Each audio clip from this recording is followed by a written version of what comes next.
Étant donné que lui-même il a ces 6 ailes, alors là notre professeur nous dit, c'est exactement comme nous sommes, admettons, pour ceux qui ont déjà voyagé, nous sommes sur une gare et le train ou le TGV doit arriver. Lorsque la voiture, même une voiture, lorsqu'elle est encore à une certaine distance, alors le bruit du moteur se fait entendre. Le train, étant donné qu'il fait beaucoup plus de bruit, alors le train il est encore à une certaine distance, une assez grande distance encore, mais malgré cela, le bruit de la venue du train par rapport au bruit de la locomotive, au bruit des wagons qui sont en train de rouler, etc. Alors ce bruit se fait entendre de très loin. De la même façon, Hazrat Jibril, avec ses 600 ailes, lorsqu'il arrive, alors de très loin, le saint prophète sallallahu alayhi wa sallam, il commence à entendre cette venue et il sait que la révélation va venir à présent, que Hazrat Jibril se rapproche de moi. Ces réponses que nous avons données ne sont des réponses qui sont perceptibles que du saint prophète sallallahu alayhi wa sallam, et tout le monde n'a pas cette possibilité de l'entendre. Même si nous avons les yeux, même si nous avons les mêmes membres que le saint prophète sallallahu alayhi wa sallam, seul le prophète d'Allah a été habilité à voir, à ressentir et à percevoir cela. C'est exactement comme nous avons tous des oreilles et nous entendons. Mais il y a aussi, malheureusement, Allah nous en préserve, les personnes qui sont par exemple sourdes. Allah les a donné des oreilles. Ils ont été créés de la même façon que nous. Des oreilles, ils l'ont reçu, la même forme que nos oreilles. Mais Allah subhanahu wa ta'ala n'a pas donné à ces oreilles cette force de pouvoir percevoir les sons. De la même façon, au prophète sallallahu alayhi wa sallam, Allah il a donné cette possibilité de percevoir cela, de ressentir cela, mais nous malheureusement, nous n'avons pas reçu cela. C'est pour cela que le prophète sallallahu alayhi wa sallam, il essaie d'être le plus clair possible pour nous faire comprendre cela. Ou encore par exemple, comme dans les récits, nous savons tous que Allah subhanahu wa ta'ala, il envoie ses anges de la nuit du Laylatul Qadr, que le saint prophète sallallahu alayhi wa sallam, il dit que les anges descendent et ils font cet appel, qui c'est qui veut le pardon d'Allah, qui c'est qui veut la clémence d'Allah, demandez ce que vous voulez, Allah subhanahu wa ta'ala vous l'accordera. Mais est-ce que quelqu'un parmi nous a déjà vu ces anges? Est-ce que nous avons déjà eu cette possibilité de voir ces anges? Malheureusement, nos yeux n'ont pas cette capacité. Mais les personnes qui ont reçu cette proximité avec Allah subhanahu wa ta'ala, ces personnes peuvent parfois ressentir la présence de ces anges. Et au début de ce chapitre du Wahi, nous avions vu que certains savants sont d'avis que les êtres humains, lorsqu'ils ont atteint un certain degré de proximité avec Allah subhanahu wa ta'ala, ces personnes sont aussi capables de voir les anges. Mais lorsqu'ils voient les anges, ils ne peuvent les entendre. Et s'ils ne voient pas les anges, ils sont capables de les entendre. Nous avions déjà expliqué cela dans les premiers cours.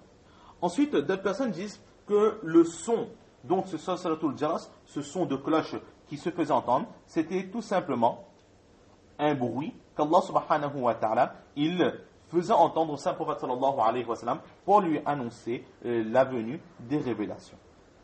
D'autres personnes disent que ce sont le bruit des ailes de Hazrat Jibril alayhi salatu wa sallam, et la majorité des savants sont d'avis que c'est cette opinion qui est la meilleure, que ce bruit, ce salatul jaras, c'est tout simplement le bruit des ailes de Hazrat Jibril alayhi salatu wa sallam qui se faisait entendre au fur et à mesure qu'il s'approchait du saint prophète sallallahu alayhi wa sallam.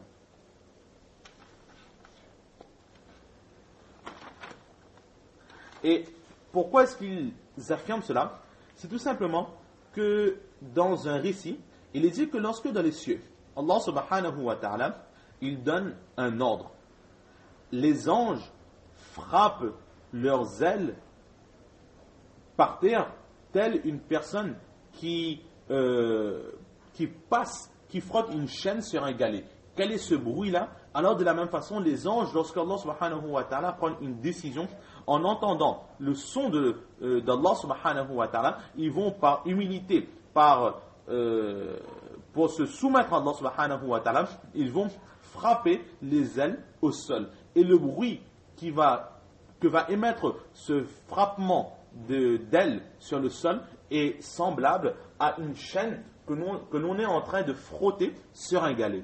Donc dans ce récit, nous voyons très clairement que le saint prophète sallallahu alayhi wa sallam lui-même il dit que les anges, le bruit des ailes des anges est semblable justement à un bruit continu. Dans ce récit, le saint prophète sallallahu alayhi wa sallam il a comparé à une chaîne qui est frotté sur un galet, et dans l'autre, le saint prophète sallallahu alayhi wa sallam dit que c'est semblable au son de la cloche. Tout simplement, c'est plus ou moins la même chose, mais c'est des façons différentes d'expliquer, de représenter ces sons. D'autres personnes disent que au moment où le saint prophète sallallahu alayhi wa sallam, il reçoit ces révélations, les révélations que reçoivent le saint prophète sallallahu alayhi wa sallam ne sont pas à écouter avec les oreilles terrestres, mais il doit absolument les écouter avec les oreilles de son cœur.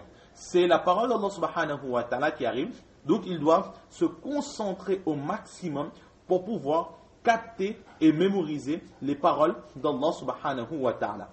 Alors il va tellement se concentrer pour pouvoir percevoir cela, surtout que nous l'avions vu la semaine dernière, que lorsque c'est le seul salatul jaras, le prophète sallallahu alayhi wa sallam ne voit pas forcément l'ange Jibril alayhi salatu wa sallam. Il entend simplement une voix que l'ange amène vers lui, mais il ne voit pas cette personne. Et lorsque l'on parle avec quelqu'un que l'on ne voit pas, alors il faut vraiment se concentrer pour bien entendre, pour bien capter ce que cette personne est en train de nous dire. Un exemple très simple. Ceux qui portent des lunettes pourront le confirmer, c'est que si quelqu'un a l'habitude de porter des lunettes et que sans lunettes, cette personne ne voit pas très loin, c'est quelqu'un de myope, donc si à une certaine distance, on dira par exemple 2 mètres, 3 mètres ou 5 mètres, quelqu'un parle avec ce myope-là et que ce myope n'a pas sur ses yeux ses lunettes. Donc, cette personne n'est pas capable de voir distinctement son interlocuteur.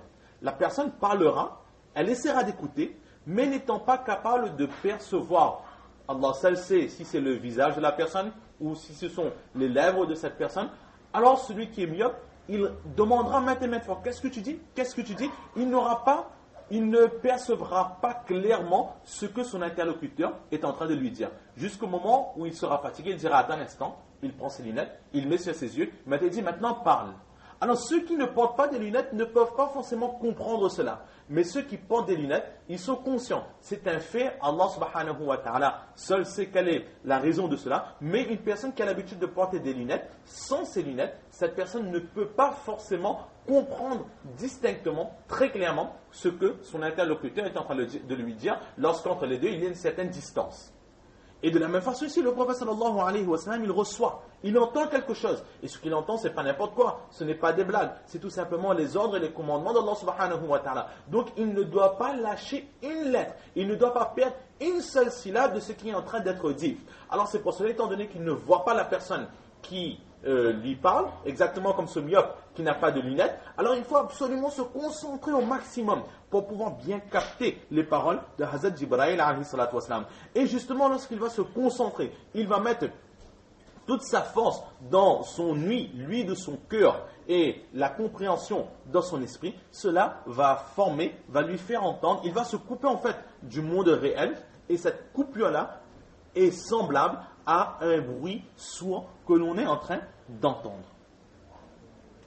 Pour mieux nous expliquer cela, certains commentateurs, en l'occurrence nos professeurs, qu'est-ce qu'ils disent? Ils disent que c'est exactement comme une personne. Nous pouvons faire l'expérience tout de suite.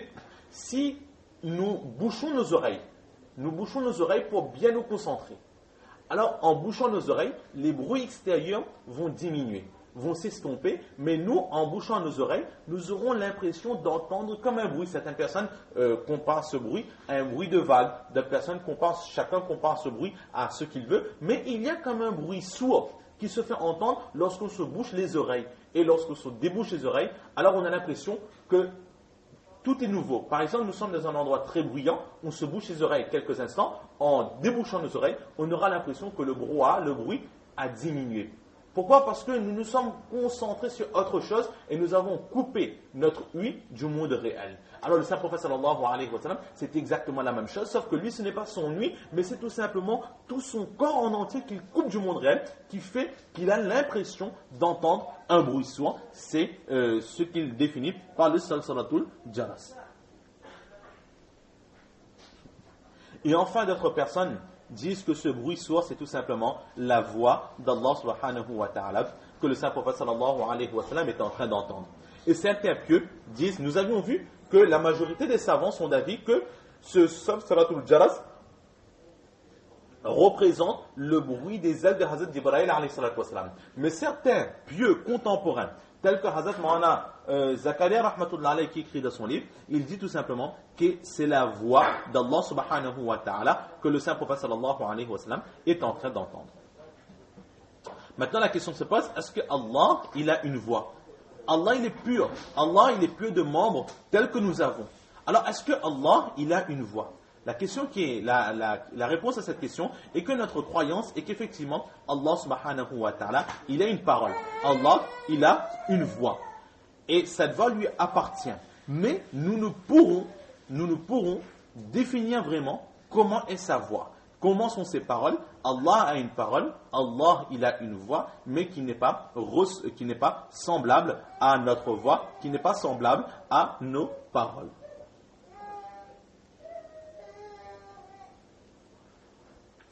Pourquoi cela? Parce que dans un récit, il est dit que lorsqu'Allah subhanahu wa ta'ala donne l'ordre d'une révélation, alors les habitants des cieux